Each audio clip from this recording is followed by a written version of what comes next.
Hey everybody, this is a clip from the latest episode of the Randi Rhodes Show. If you want the full episode, you can watch live on Free Speech TV, Dish Channel 9415, DirecTV 348, Sling, Roku, and Apple TV. The fault. We believe that all men are created equal. To the magnificent mosaic that is America. From radio beacon to radio beacon. I have a dream.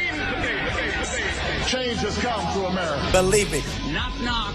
Who's there? It's a figment of your imagination. Randi Rhodes Show. Turn up your mind.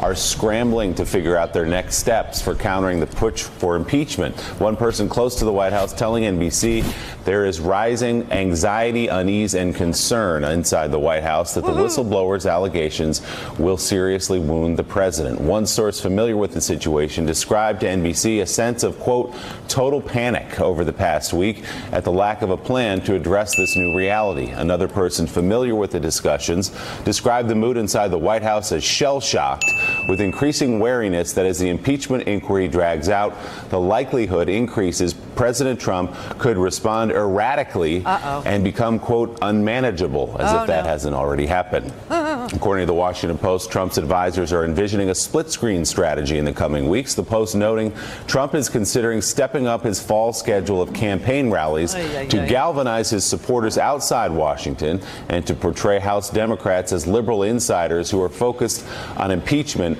instead of governing. Oh, for God's sake. Seriously. For God's sake. So he's going to have more rallies. This is his answer to lawbreaking. You know, listen, here's the thing. The president of the United States really is a thug. He's a mobster. He's a capo is what he is. And he runs a family.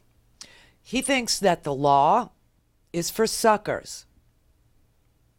He thinks that people who sign up to fight wars to preserve democracy in this country are schmucks. He thinks working people are losers that were cogs in a giant hamster wheel. So that's how he approaches the world, okay? He approaches the world where the law itself is for suckers, and that only by, being a tough guy and beating the law can you become a billionaire or whatever he thinks he is. I mean, that's the premise upon which this president took the presidency. That's how he thinks. That's who he is. It's how he views Americans who work for a living. It's how he views Americans who are signing up to defend this country against all enemies, foreign and domestic. I mean, he just thinks we're all a bunch of dupes, all a bunch of losers, all a bunch of schmucks. It's how he thinks about the world. So that explains a whole hell of a lot about his lawbreaking here, where he's obviously been caught. I mean, the transcript of, it's not a transcript, the memo of the supposed phone conversation between the president and the president of Ukraine, Zelensky, is damning on its face. Now, the whistleblower complaint was written before we ever saw the summary of that particular phone call. We only saw it because Nancy Pelosi came out and said she now supports impeachment. And that told the American people, oh my God, there really is a lot there. There must be stuff, because she, in the face of evidence of 10 counts of obstruction of justice, she passed. She passed on impeachment. So if she's saying that this new story that's only been 6 weeks, in the making, really, is alarming and, violates the oath of office he took and puts the American, puts our country in harm's way, actually damages national security, and shows that the president is an abuser of the law, that the president won't follow the law, and that he did this the day after Mueller testified, knowing that he fought the law and he won, right? So he said, well, if I'm not going to, be indicted, if I'm not going to be impeached, which is indictment, for collusion, for obstruction of justice. I'm just going to do it full on. I'm full bore going for it. I'm going to pick up a phone. And I'm going to shake down Russia's enemy for Russia. I'm going to do them a favor. I'm going to call Zelensky, and I'm going to hold up their military aid in exchange for dirt on Joe Biden. Why not? Why not? Russia doesn't want them to have military aid. And so, why not do it? Why not do it? This is what's been going on. Bill Barr is the consigliere. Obviously, he is a dirty, dirty guy. There is no question. I mean, the summary that he put out of the Mueller report had nothing to do with the Mueller report. And then he sat on the Mueller report saying, only I can release it, right? Only I can. So he let his summary go out. He let everybody ramble on and on and on about what might be in there, what's not in there, what it should be in there, will it be redacted, will it not? For 3 weeks. And by then, the advance summary won the day. It was a PR ploy by the Attorney General of the United States, which is sick, on its face. But that all happened. And now Bill Barr is when Bill Barr came into the White House, the Mueller investigation had already left they say the horses left the barn. It had already happened, and Barr couldn't control it. All he could do was manage the fallout from it, which is what he did by putting out a summary that had nothing to do with what was in that report 3 weeks earlier than he released the report. That's how he did damage control.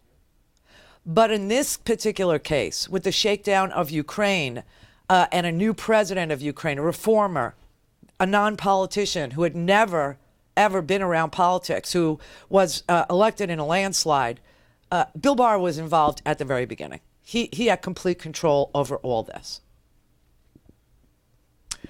So Bill Barr's got to be impeached. You understand that, right? You do?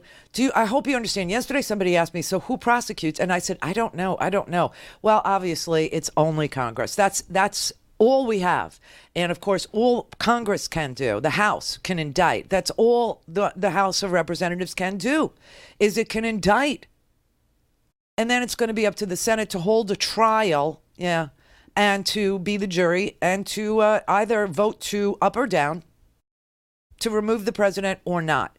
You know the makeup of the Senate. This is advanced politics here. So I need for everybody to understand why this took so long to get approval from Nancy Pelosi. She thought that Bill Barr had accomplished damage control on the Mueller report, the whole thing, even though we had evidence of law breaking. But there's a political reason here too. And I hate when people say impeachment is a political process, because it's not. It's not. It is the only place in this constitutional republic. It is the only method we have to hold a law-breaking, power-abusing, mob boss, reality TV star president accountable for his law breaking. It's the only place. So let's not let the, corporate media or whoever some of these reporters are amazing. I got to say, and I hate painting with a broad brush like that. But I'm an independent journalist. I'm an independent media person. And I'm telling you right now that to say that impeachment is a political thing, no. The Republicans made it a political thing when they impeached Bill Clinton for personal behavior, for having a consensual affair with an intern. They made it political. They used it as a tool in their political toolbox, just like Bill Barr is using the Attorney General's office as a political perch, okay, to help Donald Trump win in 2020 by digging up dirt in foreign countries on Joe Biden's son. I mean, it's just such a bizarre scenario we're in. But the only place that there is to hold this president accountable is Congress. So stop letting people tell you that this is politics. It's not. This is a legal proceeding that we are about to enter into. This is going to be the only place where prosecutors can charge the president, the House, and where prosecutors can make the case against the president in a trial, the Senate. And remember, the senators will be the jury if Mitch McConnell holds a trial at all, which I still don't know if he would. But the senators would be the jury, meaning there would be prosecutors in the Senate, and the Chief Justice of the Supreme Court would be the judge. It's not exactly political, is it? No, it's legal. But we need to talk about what I think might happen and what you think will happen.